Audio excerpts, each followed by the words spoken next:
Kukunin ko yung ano, yung mga inakay natin, papakita natin sa inyo.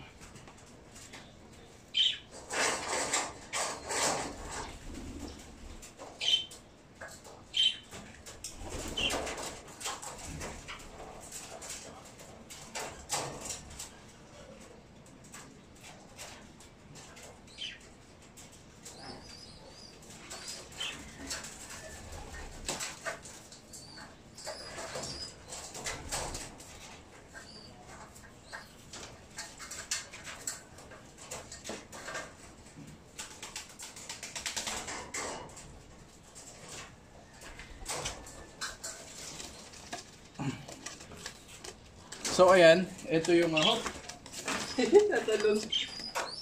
ito yung mga ano, ito yung medyo matatanda dun sa mga inakay. Ayan. Hindi ko alam bakit naging black widow to or naging itim itong isa. Kasi ito kamukha talaga nung nung mama niya. Yung magulang ay yung babae. So hindi ko alam bakit naging itim.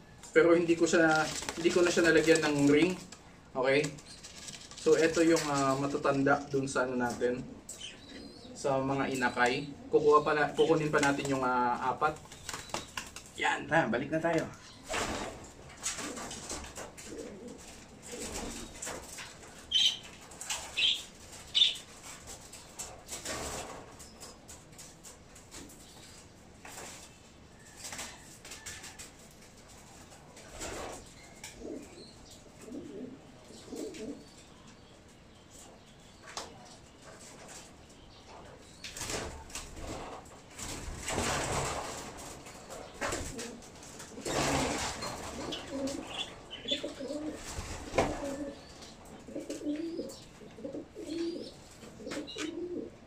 Ito naman, yan yung mga maliliit sa natin, sa may talaga. Okay, ito yung mga maliliit na mga inakay. Okay. So, naging siya, naging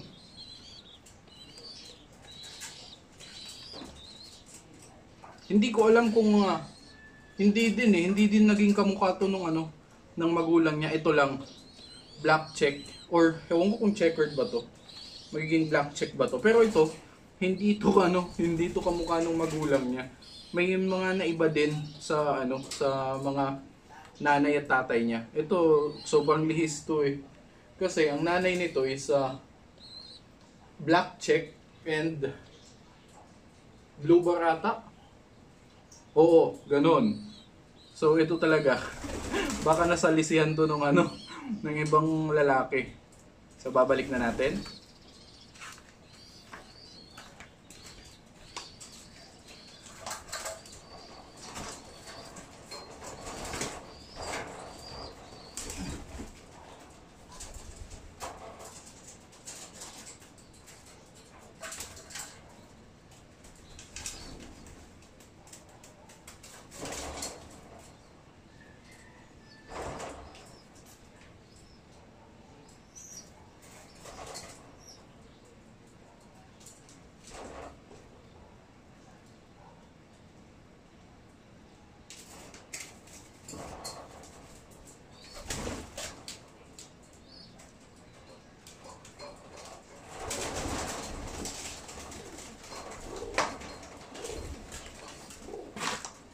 Ito naman.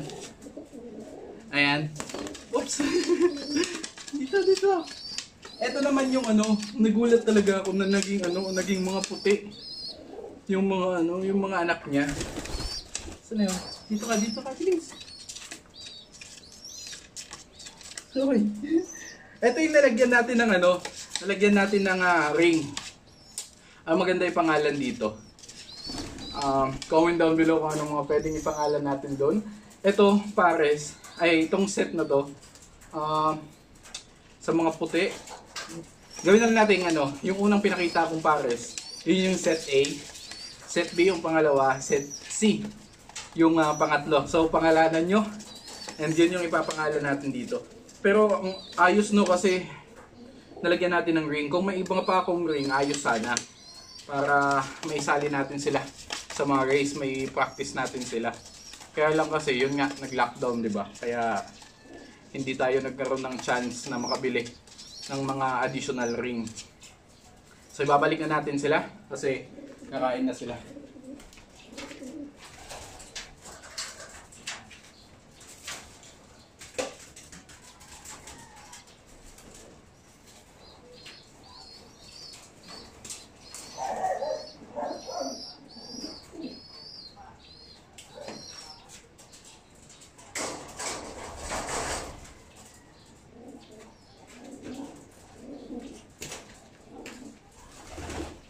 So yun, aside sa ano natin, sa tatlong pares na inakay, ayan, meron na ding nangitlog na din. Ang pares naman nito, yung cowboy. Ayan. Ayan yung pares niya. Pinagpawisan ako. Ang init ngayon. So, lalabas lang ako. Bibili lang ako ng, alam mo yung pang-ulam namin mamaya. Then, yan. So, I'll try my best na mag-vlog almost every day. Pangatlong pangako ko na ata to. Nag-vlog almost every day. Kaya lang, pero sabi nga, as long as hindi ka humihinto sa ginagawa mo, it's okay. Kaysa naman huminto ka na, di ba? So, wala nang pagkakataong ma-improve. Damn. Init. Let's go. So yan, and ayoko naman bitinin kayo sa video natin. So, etong video na to na papanoorin natin is, alam mo yun, ito yung mga nami-miss kong mga ginagawa pag nandun tayo sa probinsya. Kasi diba, napakapangit talaga ng lockdown dito sa Manila. As in totally, Manila or Cavite, totally talaga, hindi ka talaga makakalabas ng bahay. Makakalabas ka lang, bibili ka ng kailangan mo. Sa probinsya, unless sa probinsya kasi, doon kahit pa paano kasi walang ano naman doon, although lockdown din doon pero wala namang case doon, so yung mga tao doon na taga doon lang sa area is okay lang naman, nakakalabas pa din naman kahit pa paano. So yun nga, ito yung mga bagay na gusto kong gawin if ever nakauwi na tayo. Ayan o, yan. Mga maliliit na isda kasi pinapaksiw kasi namin yan doon sa probinsya. Ngayon, kasama ko sila Kurt. Nag-ano kami. Ang tawag nito, nanunulo. Okay. So, improvised plastic yung mga ginamit naming panghuli.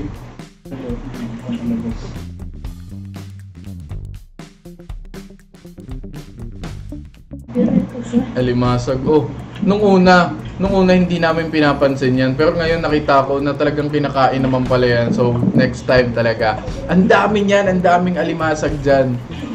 Kakainan, gagataan natin yan, lalagyan natin kalabasa. Yung mga plano ko talaga. Kung mga ganyang adventure lang, talagang hindi kayo magsasawa, hindi tayo mawawala ng mga content if ever umuwi na tayo doon. Alam mo yun, fishing, tapos pupunta tayo sa bundok, di ba? Doon tayo kakain. Ang kilala ko yan dito. Titingnan natin yung mga nahuli nila. And hindi lang kami, ang daming gumagawa niya, nanunulo. Pag ganyan yung tide, ganyan kalaki yung dagat sa amin. Yun yung yung ginagamit niya, maganda yung ginagamit niya. Diman. Pasahin da. Kurt, dali.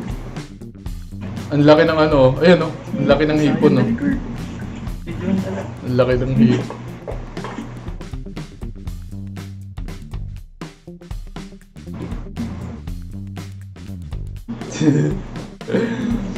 Namiss ko tuloy si Kurt.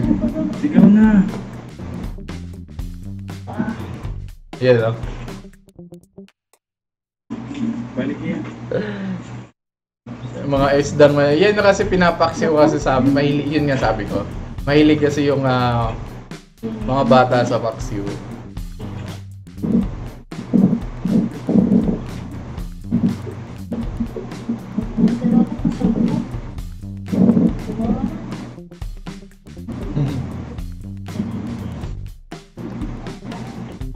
Doon kasi siguro nasa every night, siguro nasa 10 mga tao yung sumusuyod sa sa lugar na yan. Yun no, mga isda oh. Ako kasi nabi-video kaya hindi ako makakuha. Hindi lang namin isang beses ginawa tong ganitong klaseng video, ang dami ata eh.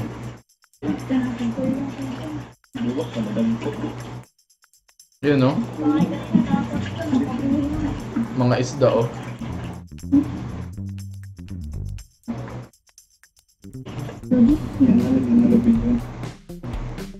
Yun no, mga limasag hindi namin pinapansin dati.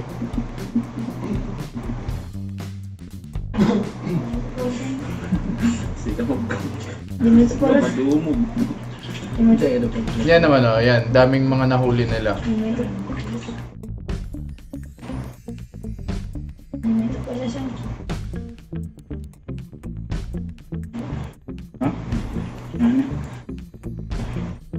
Oh, Ang laking isda oh. Sa amin ang tawag dyan ano, tawag nito, usoos.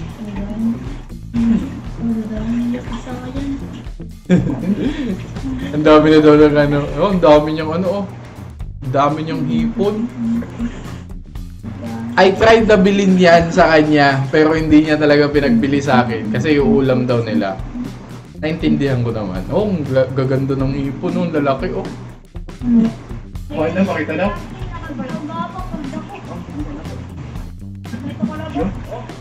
Ayan oh, yung isa din, isang bata din yun. Yan din yung ano niya.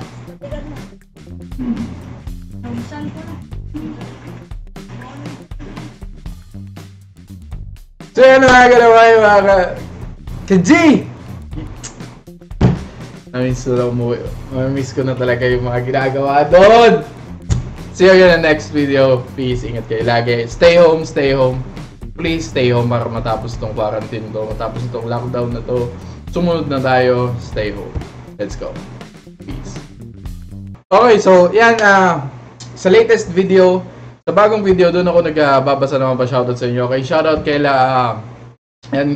Cresley, Martin, Cristobal, Rainiel Banasihan, John Joey Silvestre, Usolito Talagsad, Aaron Paul Madrid, John Lloyd Rafael, and Christian San Juan, Gian Carlo Nicolas, Gagam Vlogs, Gagam Boy Bacolod TV19, Gagam, ayun.